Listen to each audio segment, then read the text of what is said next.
Hello, my name is Ilya Nikolic, and I'm a research assistant at the Jean Monnet Center of Excellence and the Center of European Studies at Carleton University. This interview is part of the European Union Policy Video Series, and today I'm joined by Mikhail Polianskii, who is the Konrad Adenauer Visiting Scholar in Transatlantic Relations, and he is also the postdoctoral researcher at the Peace Research Institute of Frankfurt. His research primarily focuses on European security, Russian foreign policy, and more broadly, hybrid warfare.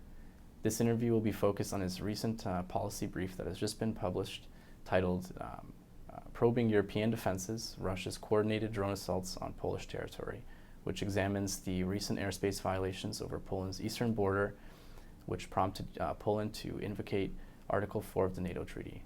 Dr. Polianskii, thank you for joining me today. Much of your recent work has focused on Russia's full-scale invasion of Ukraine since 2022. You argue in some of your work, in part, that this invasion began due to a misunderstanding between the collective West and Moscow in terms of misreading their resolve. Can you please explain what you mean by that? Well, first of all, let me start off by saying that strategic signaling and perceptions and misperceptions is a topic that has been elaborated in academic research for decades now. Robert Jarvis wrote his famous book on this. So in the articles that you refer to, which are part of my paper-based dissertation, I've tried to pretty much reconstruct how what used to be a similar understanding of European security architecture was how this understanding pretty much eroded in the last 30 years and how this process led to the intensification of tensions between Russia and what is widely referred to as countries of the political West. In order not to be too abstract, let's just take one of the most prominent examples. The Paris Charter for a New Europe, that by quite a lot of historians is considered to be as the end of the Cold War, anchored several principles that were supposed to guide the Russian and Western coexistence after the end of the Cold War. And one of the most two prominent pillars of this order was the so-called indivisibility of security, which pretty much means and reads that that no alliance or individual state can increase its own security at the expense of the other state. So we have this pillar on the one hand, and on the other hand, we have freedom of democratic and sovereign states to choose their own security arrangements. An interesting thing is that even though nowadays it is considered something as directly contradictory, back in the 1990s, this was not the case whatsoever.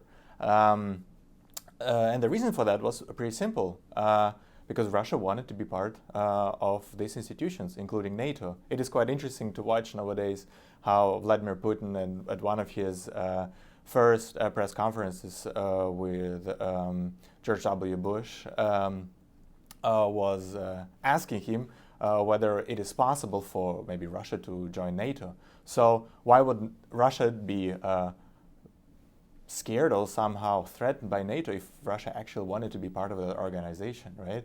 So to cut the long story short, and I can go on and on about these various examples, but something that was considered to be actually uniting turned out to be, if one can say so, into the ticking bomb. And the process of this dissociation, as we call it, or drifting apart, also including sort of a drifting perception and misperceptions of each other and intentions of each other. And I think this is one of the sort of a key developments that has been quite often overlooked in the research. How would you say that this misunderstanding has evolved since 2022? And what sort of lessons can Europe learn from its early miscalculations? And what kind of steps could Europe take to signal to Russia to prevent further escalation? Well, there are actually a lot of lessons that, in fact, both Russia and Europe can take away from this, but talking about European side in particular, I think one of the unsettling and unfortunate takeaways is that deterrence, the way that Europe has understood it vis-a-vis Russia, has unfortunately not worked. All the threats of unprecedented sanctions, including cutting Russia off SWIFT, the banking system, and all other sort of a deterrence measures have in fact not worked out. And the problem is that I do not honestly think that the Europeans and a lot of Western countries in fact can, at that point at least, take Putin on his word. In a sense that if he writes in a long article that Ukraine is Russia and Ukrainians are Russians, you can disagree with him all day long, but there is no denying that this perception or misperception was actually guiding Putin's policies and his foreign policy decisions. So I think this is the first one. The second lesson I would say that Europe should learn is that Putin and generally Russian leadership cannot be salvaged by some sort of a compromises when Russia has a feeling that it has an upper hand. We can look again at the so-called treaty drafts that Russia put forward in December 2021 vis-a-vis United States and NATO.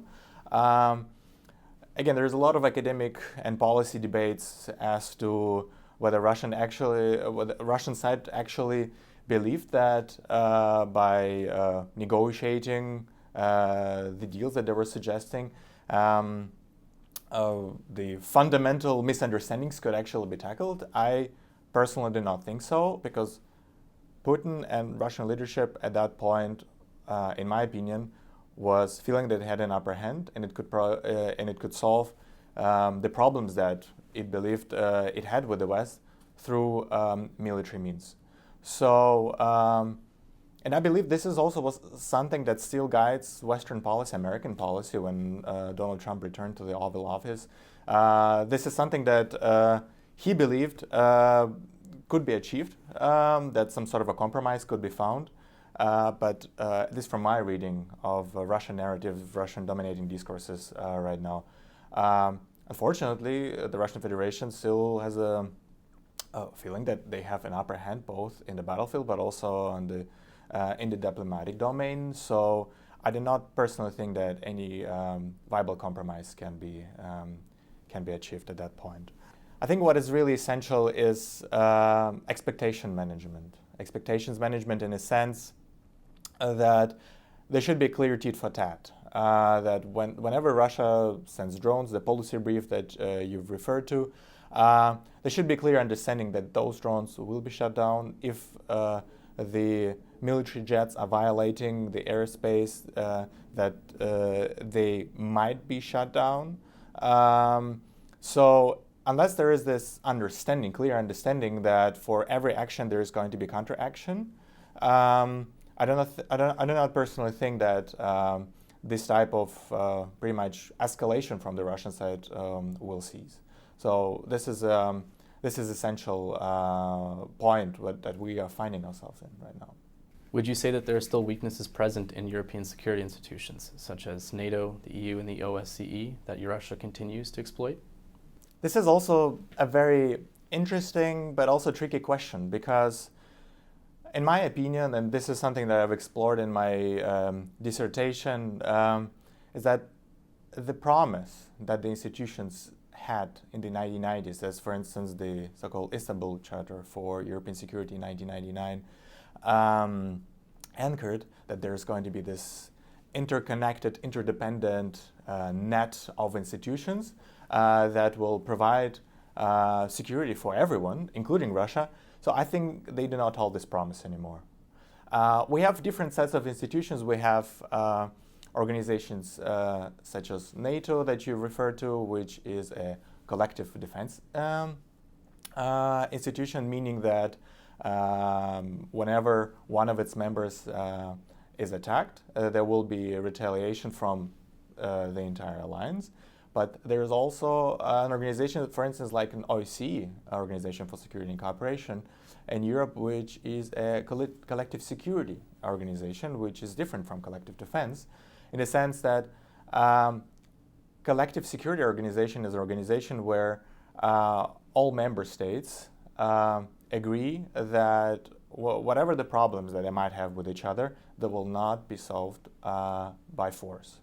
And in that sense, OSCE has failed to prevent that.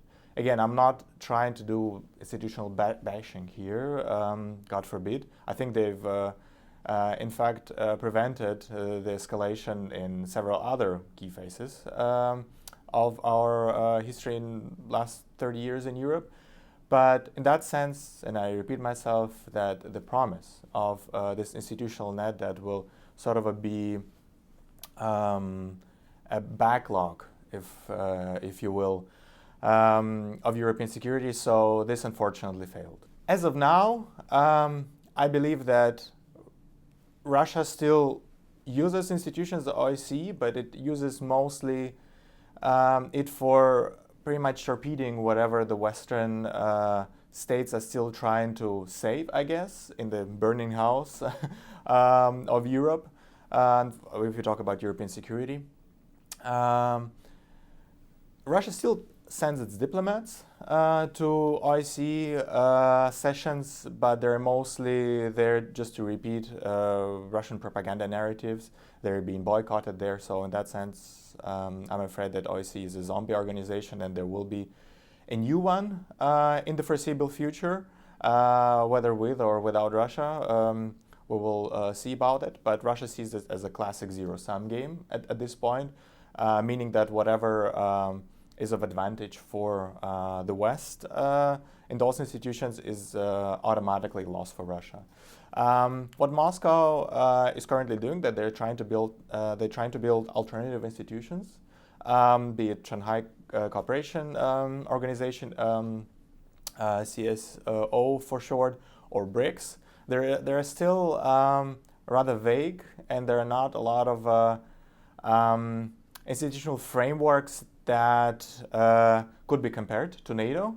There's really no parliamentary assembly there. The contacts are mostly reduced to interactions between the leaders. So whenever there's a change in the leadership, for instance, as it was the case in Brazil, so there are a lot of sort of moving pieces. But I do not exclude that in the foreseeable future we might see more cooperation. We've seen in recent years how Russia and China in particular are trying to build alternative financial ecosystems of trying to evade US dollar and euros in international trade. So I do not exclude that we might see more of it, but as of now, I think they're in the sort of an emerging phase, those institutions. And from what I stand, Russia has departed from these organizations for now, and wherever its form will be, I think for the foreseeable future, European security will be built not with, but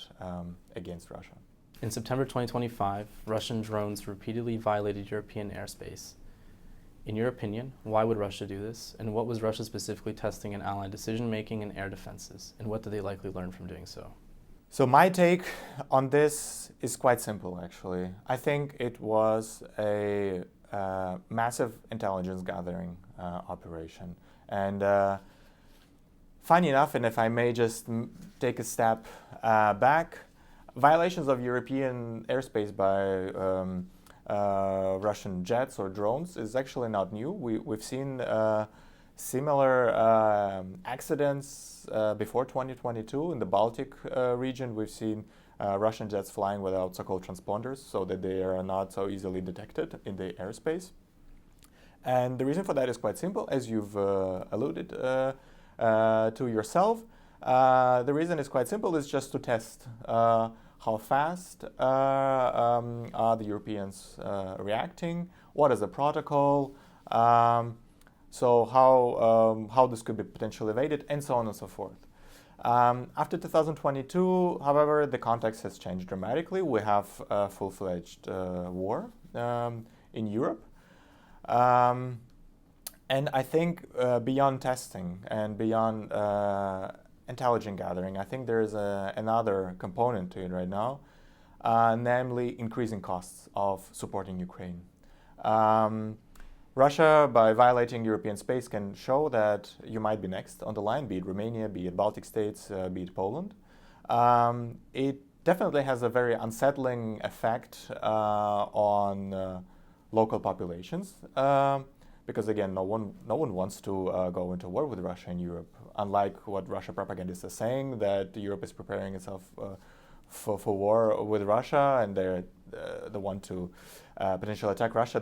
I do not see this happening, but I definitely see how this alarmism, if one can put it that way, is increasing. So yeah, Russia is just trying to increase the costs for European states, and additionally, it also drives a wedge into the Western alliance in the sense that the Eastern European countries are alarmed for a good reason, while countries in Western Europe, being more distant from the battlefield, so to say, can afford, at least for now, a more relaxed stance. And you have sort of two tracks within both EU and NATO, where you have alarmed Eastern Europeans saying we actually need to do more. As you've rightfully mentioned, Poland activated Article 4 for the 8th time in its history, so this does not happen that often. I wonder when they might do any sort of procedures, any sort of similar procedures in the European Union, because there are also instruments about that, but I guess we'll talk about that later. So yeah, just to circle back, the reason Russia did it is to increase the costs of supporting Ukraine, to drive the wedge into the Western alliances, and to gather data on the preparedness and resilience of NATO forces. Addressing the last part of your question regarding what has Russia learned, I think generally the Russian learning curve has been rather steep. I believe that the main takeaway, however, so far from the recent incidents, was that there is actually no unanimous strategy of how to tackle those attacks so far. It is not still quite clear who is responsible for tackling this issue. That generally the response, at least from where I stand, has been predominantly rhetorical. Only 3 or 4 of the 19 drones were shut down, and the rest just crashed somewhere in Poland before most likely sending tons and tons of data back to Russia. So I think the reason that we actually saw so many further incursions in the European space is actually the result of this learning, that Europe is not united in terms of the response strategies, that Russia can in fact actually normalize this type of incursions. They can further gather data, and however unsettling this might sound, I think the main takeaway, or the bottom line of it, is that Russia can continue doing this without any significant repercussions. In responding to Russian airspace violations, Europe faces a cost exchange problem. Its interceptors cost much more than Russian drones do. What are some near-term measures that Europe could take to help rebalance the curve? Well, first of all, the military industry has to hear this wake-up call, and I think in many respects they did. Well, the European Union has brought about the so-called Rearm Europe program that should simplify procurement programs. So a lot of actually is already being done, both on the individual country levels as well as on the European scale. But the fundamental problem remains: you cannot literally shoot cannons on sparrows, as they say. Shooting a Patriot missile that can cost up to $300,000 on a drone that might be 30 or 40,000 euros worth, with costs actually decreasing as Russia develops an economy of scale in producing drones. This does not make any economic sense.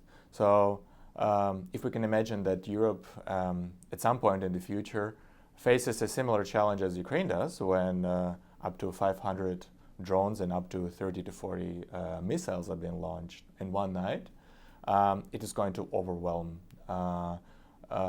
both air defense and air force. So, from my personal opinion, the economy of scale that exists in Russia should be matched by similar capabilities in Europe. We've seen in individual European countries already startups. As I live and research in Germany, I see a lot of also success cases, but again, it has to be multiplied. One startup cannot face this challenge that Russian drones and Russian hybrid threats are currently posing on the European continent. What would be a credible and sustainable step for Europe to take to deter Russia while keeping costs and escalation risks at a minimum? If similar airspace violations continue, what sort of pre-agreed actions, whether they be operational or messaging, should trigger automatically? And what sort of metrics would tell us if these actions are working, considering the wide variety of Russian hybrid tactics? That's an excellent question. I cannot say that I have all the answers to your questions, but I can maybe just make a couple of suggestions concerning the measures that are being currently discussed and forwarded. And one of them, most prominently, is building and resurrecting so-called drone wall on the Eastern European flank, which I think makes perfect sense. And this would be deterrence by denial. Sort of in action to a certain extent. The question that I'm asking myself, whether this is in fact doable in the foreseeable future, I have my doubts about that, but I hope that with this new realization, how urgent this problem in fact is, that the European industry can switch, as well in fact Russian industry actually did in the first years of the war, because no one believed in Russia that this war is going to last that long. So I think the realization in the West is also taking place in front of our eyes, that something similar might be necessary, that additional military expenditures might indeed be necessary, that certain cuts are necessary. So this would be definitely a first step. Another step that is being discussed quite prominently in European press is potentially going a step further, of potentially sending more long-range missiles to Ukraine, so that they can in fact deploy them beyond their own borders. So one of the things that are currently on the table are sending Tomahawks missiles to Ukraine, so that they have the capabilities of, in fact, targeting drone production facilities, for instance, in the Russian territory. So this might be also a viable solution. Again, what is necessary to keep in mind is the proverbial escalation ladder, to see, as you yourself alluded to, what Russian responses might be to that. Again, this is my purely personal take on this, is that whenever Russia meets united responses, it is in fact being deterred. I don't know, like from what I've seen so far, Russia does not take that step, that next step that a lot of experts are frightened that Russia might take, be it deploying tactical nuclear devices in Ukraine or something else. We have seen certain escalation in terms of hybrid warfare. That is true. We see more drones, we see more disinformation campaigns, we see more sabotage. But I would call it something as a sort of a horizontal escalation, not the vertical one. The only thing that Russia, I think, did, which could be interpreted as a vertical escalation, was sending so-called Oreshnik system, the ballistic nuclear missiles, back then to Dnipro, which is believed to be a nuclear-capable missile that did not have a payload. And later on deploying the systems in Belarus. But again, this so far has been the only step which could be interpreted as the proverbial Russian doctrine of escalate to de-escalate. But whenever Ukraine, for instance, carried out sabotage operations, be it on Nord Stream 1 or 2, or within Russia by destroying 1/3 of Russian strategic bombers, we have not seen this vertical escalation that everyone is frightened about. So again, I do not have a final answer to this, but from the pattern that I can establish so far, I think Europe has actually more space, so to say, in terms of responding more firmly towards Russia's escalation that a lot of experts and policymakers think. But this should be done with a concrete escalation management strategy in mind. Meaning, again, as I've mentioned previously, managing Russian expectations. If X amount of drones flies to Ukraine, then, for instance, Russian welfare fund that has been freezed since 2022 in Euroclear will be confiscated or will be used as a security for the loan to Ukraine. If Russia continues to escalate, then Ukraine might get additional weapon systems that might, among other things, target not only drone production facilities, but also, for instance, Russian refineries, which has been a very vulnerable spot, in fact.